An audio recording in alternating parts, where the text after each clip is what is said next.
رحلتنا النهاردة لآسيا الوسطى، وبالتحديد لدولة تركمانستان اللي المسلمين نسبتهم فيها تقريبا 90% من إجمالي عدد سكانها، اللي منقسمين بين سنة وشيعة. والاشتراك حدودها مع إيران وأفغانستان جمعت مزيج من العادات الآسيوية والفارسية امتزجت بالثقافة الإسلامية، وده اللي انعكس على عاداتها خلال شهر رمضان اللي أكيد هيكون مميز جدا هناك. خليكم معانا وأهلا بيكم في تركمانستان.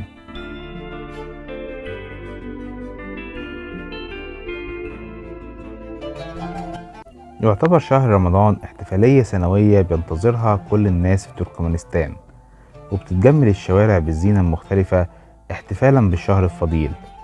ومن أول يوم في رمضان بينتشر أمام المساجد فرق الإنشاد الديني من بعد صلاة الظهر وحتى وقت الفطار. ومن العادات المميزة هناك إن السيدات بيستقبلوا شهر رمضان بنسج سجاجيد يدوية جديدة لفرشها بالبيوت احتفالا بالشهر الفضيل.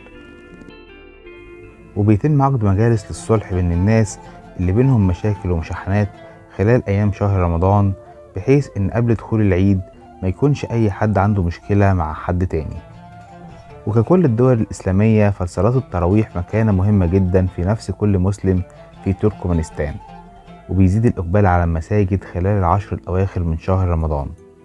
وليلة القدر منزلة خاصة جدا جدا هناك، فبتستمر الصلاة في المساجد من بعد أذان العشاء وحتى أذان الفجر. والمائدة في تركمانستان متشابهة جدا مع الدول المحيطة بيها من دول البلقان.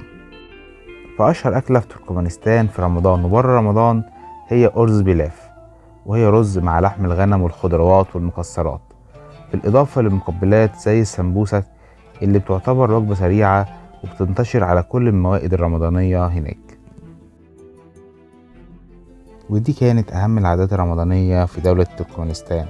أتمنى تكون الحلقة عجبتكم، ومتنسوش بقى اللايك والسبسكرايب لو أول مرة تشرفونا في القناة، واستنونا في حلقة جديدة، وشكرا.